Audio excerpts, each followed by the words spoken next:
Hello, my name is Tom Borg. I'm a consultant and trainer, and my specialty is working with employees and managers in the development of their professional life skills and working in the area of customer service. Let me tell you a story of something that happened to me that demonstrates the principles of solid customer service. I was flying back from Dallas, Texas, and my plane landed in Knoxville, Tennessee to capture my transfer connection. Now, I wasn't really sure if my bag had been properly checked back there in Dallas, so I thought I'd better check into it. I walked up to the counter, and I noticed a gentleman standing behind it had a name tag on. His name was Harold. Now, I've often heard it's best to use a customer's name when you're trying to give better service. But let me tell you, it's a pretty good idea to use an employee's name when you're trying to get better service. And so I said, Harold, I'm just wondering, has my bag been properly checked to the flight I'll be boarding in just a couple of minutes? His response was, well, I don't know, let's take a look at your ticket.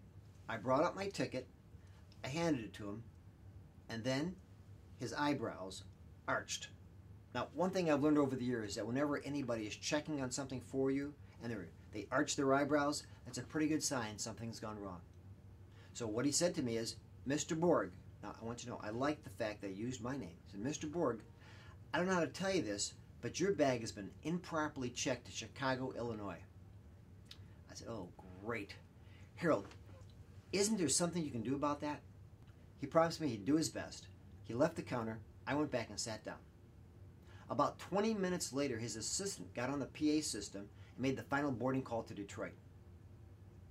I looked around. I didn't see Harold anyplace.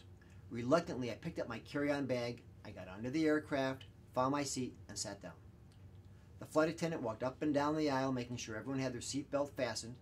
I heard the door to the airplane slam shut. And that's a pretty good sign. They're going someplace real soon.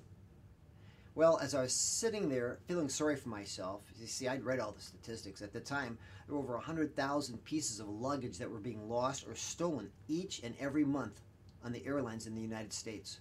So I figured I was going to become a statistic. Just then, the captain of the jetliner came on the PA system and greeted the passengers with something like this. He had a slight southern accent, so it went a little this way. Good afternoon, ladies and gentlemen. Thank you for flying Delta Airlines. What? Oh, there will be a very short delay as we transfer a passenger's bag to this flight.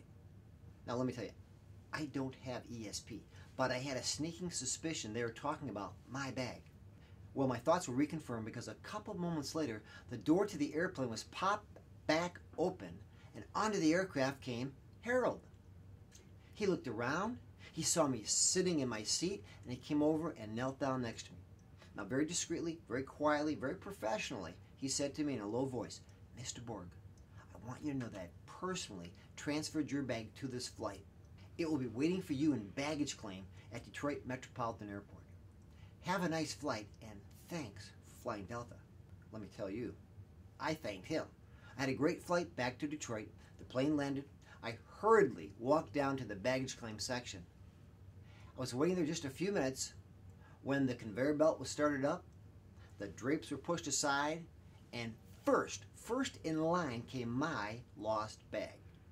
Now, if that's ever happened to you, that's a little like going to heaven without even dying.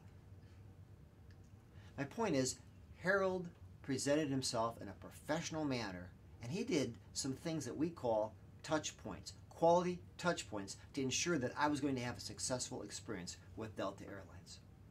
Let's take a look at some of those touch points. Number one, the first chance he got, he used my name.